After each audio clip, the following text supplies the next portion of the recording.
everybody? Welcome to Capital Combat. The name says it all. I'm Hakeem Branch. Rob Jarrell. And today we're going to give a recap of this past Saturday's Terence Crawford Viktor Postol fight. If you haven't seen it, Rob gave his reaction to what he saw on Saturday. That he uploaded, what did you like, Sunday morning or right after the fight? Yeah, it was right after the fight. Yeah, so he gave a reaction to it, and now we're going to break down what happened in the ring. So if you did not see our preview video, we were both under the impression that this was going to be a very close fight because we had the top two guys in the division. We had two very technically sound guys. We had one guy with underrated power in Postol. We had one guy whose power was advertised in Crawford. And we figured that Crawford's power and his ability to adjust would carry him on into the fight late and win like a close decision. We said 7-5 either way, which were people making an argument for Postol actually winning the fight. Yeah, because Postol has more volume. Historically, I guess, for his fights, more volume. He had knocked out his last two opponents, in Matisse and Aydin, and he had the height and reach advantage. And then people were saying that Terence Crawford was a weight bully. We didn't talk about that, but because he had fought smaller guys, except for Thomas Delorme. Yeah, so we did not get that at all. What we got was a masterful performance from Terence Crawford as he went on to not shut out, but it was pretty one-sided after about the fourth round. Right, after about the third round. I'm sorry. Yeah, from like round 3 on, Crawford made excellent adjustments to completely take Postol's jab away, because in the first 3 rounds, Postol was landing his jab not consistently, but he was landing it enough to be close into the fights. And really those first 3 rounds were only decided by like one punch between the two of them. I think I gave the first round of Postol based off of one right hand he landed at the end. Same thing with Crawford, he landed a left hand and then another right hand with Postol. Then after that, Crawford completely took his jab away and the fight was over from there. As far as competitiveness. Yeah, that adjustment, first of all, taking that jab was the biggest thing, the most important thing that Terence Crawford could have done in the fight. You could see it with his footwork. You could see it with how he parried and threw over the top to make Postol nervous to throw. And those are the two main things. The footwork was a big thing because when he was moving away, he was moving back. It wasn't just in one direction. And he kept, footwork-wise, made Postol reset quite a bit. Right, and that was the big thing, like Rob said. When Crawford would move, he would move laterally. He would move left and right, and he would also move back and forward. Neither guy was really hesitant. Was really ready to mix it up. They didn't want to do that too much because they respected the skill of the other guy. Like anytime Crawford would go forward, Postol would step back. And anytime Postol would come forward, Crawford would move either backwards or laterally, sometimes both. And that became the main difference when they did decide to throw more than one punch, because Crawford was moving laterally and negating any follow-up opportunities from Postol. I think Postol landed one counter right hand when Crawford was moving to his right at one point. And that was really it. But Postol always moved straight back. He never moved laterally the entire fight. And when Crawford wanted to throw a volley of punches, they were there to be landed. And he also was countering over Postol's jab, like Rob said, because Postol would continuously move his hand, but when he threw the jab, it was always the same jab, at the same speed, at the same tempo, at the same rhythm, and he never threw it to the body. Well, he rarely threw it to the body, especially like I said, after the third round, he stopped throwing it to the body. He stopped going to the body pretty much completely after that point. But Crawford never stopped going to the body. He was still jabbing to the body. He was still throwing crosses to the body. He was throwing straight lefts and looping lefts, something Postol wasn't doing as well. He was, like Rob said, he was countering the jab with his right hook, turning Postol, and then anytime he landed super clean, he hurt Postol. And so maybe one of the big knocks is that maybe if he pressed it on the gas a little bit, maybe he could have gotten a stoppage. Mm-hmm. He did score 2 knockdowns in the 5th round. One of them was so fast, I don't even think they had rung the bell yet before. It was like, ring the bell, they engaged, check hook, went down. And right. it was like less than 2 seconds between that whole exchange. And then he hurt him again later on in the round, and Postol's glove touches the canvas.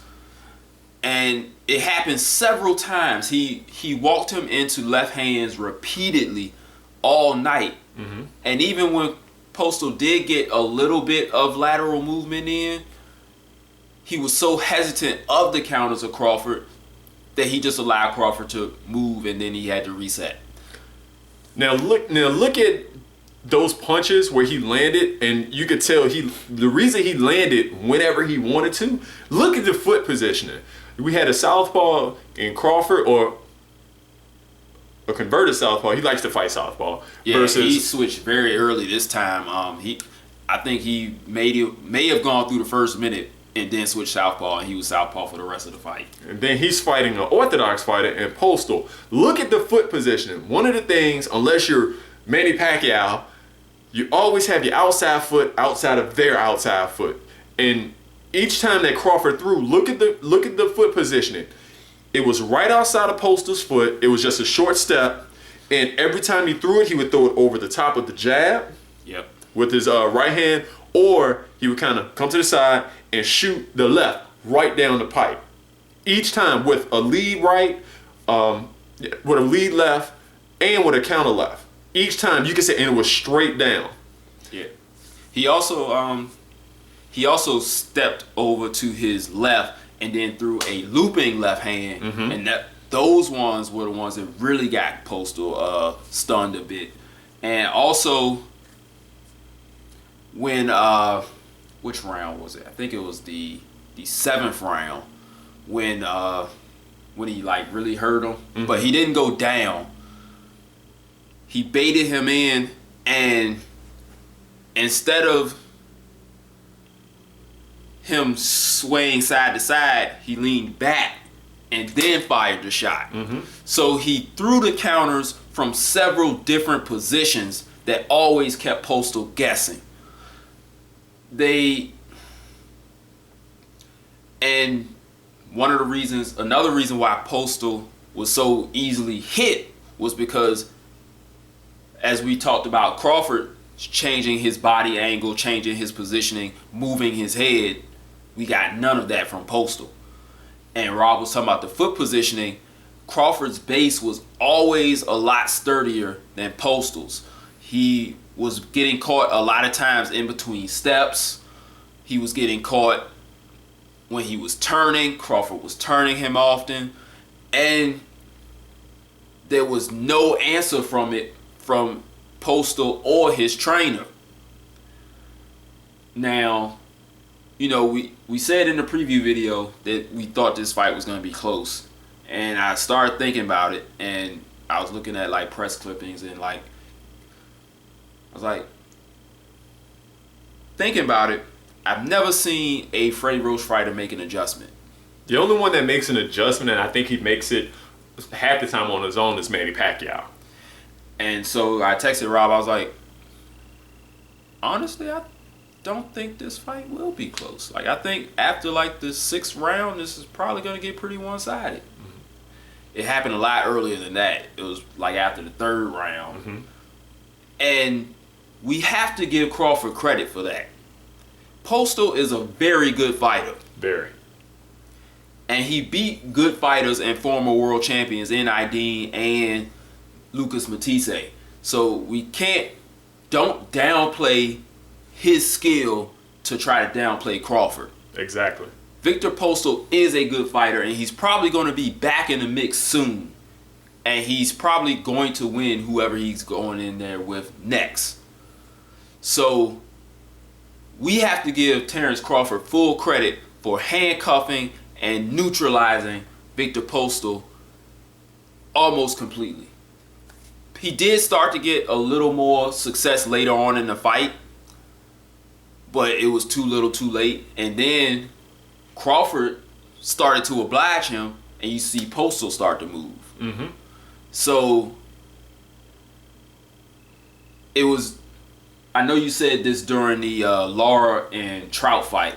When you got two guys that like to counter, usually the guy who decides to lead ends up losing. Mm-hmm. And there was a point in the 8th round where Postol was like, hey, let me try and do what I do, which is counter and be the counter puncher and let the other person lead. And Crawford was like, And the problem with that is, at this point in the fight, you have to score a knockdown because you're already down. You tied going into the 5th round. Then you caught 2 flash knockdowns. So that's 3 more points. And then he won 10-7 round. So and then he won the 6th and the 7th round. So in the 8th, it's too little, too late. Anything from here on in, you had to score knockdowns or you had to score knockouts. In order to do that, with a fighter like Crawford, he's just not going to come to you. So you've got to be the aggressor. And this is the problem. He didn't really use his length that well in the fight. And because he was so confused, he started cutting the ring off a bit, but he never threw anything. Never capitalized on it. Yeah, so that was a big issue. Last thing, and I'm going to say this because it's only been 2 days and I've seen this plenty in 2 days. Terence Crawford did not run in this fight. Yeah, he was always within punching range. Postol was just so befuddled that he did not throw a lot of punches. That's called lateral movement and ring generalship. He knew where he was at all times in the ring. Because when he threw punches, he touched Postol. And when Postol was able to throw, he did land. Because Crawford was still in range, even though he was moving and giving him an unsteady target, he was still within punching range. So he's not running because you can still hit him. He just was not hit. So, and I did see Postol say that, he ran too, and it's like, dude, like, you fight the same way. Like, why are you getting upset when you got the tables turned on you? Like, how about you learn how to cut off the ring? But then be effective when you cut off the ring. But he did mention, and he did say that Crawford was quick at that fight, and he got the better of him. Yes. And kudos to him for acknowledging that. He was also physically stronger than Postol, and he had more power. Pretty much all of the physical attributes were in Crawford's favor. And Rob told me before we started shooting that Vegas had Crawford as a 6-1 favorite. Mm-hmm. Those guys in Vegas know their stuff. Because most of us were saying, hey, this is a 50-50 fight. They were like, no, it ain't. Mm-hmm. And they were right. They were really right. So, with this division not having a lot of guys anymore like it used to. Yeah, a lot of them moved up to 147. Crawford's options aren't really that big, especially being in Top Rank. We got Mikey Garcia, who's fighting this weekend, who just left Top Rank, so I doubt he's going to fight Terence Crawford. Yeah, and there's some guys, they're not ready for that level yet. I don't see anyone moving up from a lightweight aside from Mikey Garcia. Provodnikov lost. Yeah, he was fighting at 47. And he lost to, I would say, who is it? John Molina? Yeah. John Molina might be an interesting fight. He did beat up on Provodnikov. Might be an exciting fight. You never know. I think Rancis Barthélemy has been talking about moving up too. And Rancis Barthélemy, which would actually be a really good fight. Yeah, I think that'd be a good fight. Those two guys. But we'll see what they put together. I know they've been talking about Manny Pacquiao. That could be a good fight as well. So we'll have to see what happens. And like we said, Postol will get in there again. He'll look good. And people will be talking about him again. He's not a bum. He's not less than what we thought. He was just beaten by a better man on Saturday night. So that's all we got for this video. Thanks for watching, guys. Make sure you click the like button.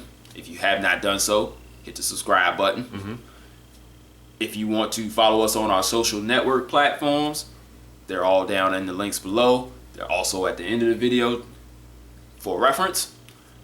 And also check out our coming preview of Adonis Stevenson versus Thomas William Jr. and Leo Santa Cruz versus Carl Frampton. And also check out the video that I did talking about Manny Pacquiao's next opponent, or who should be his next opponent.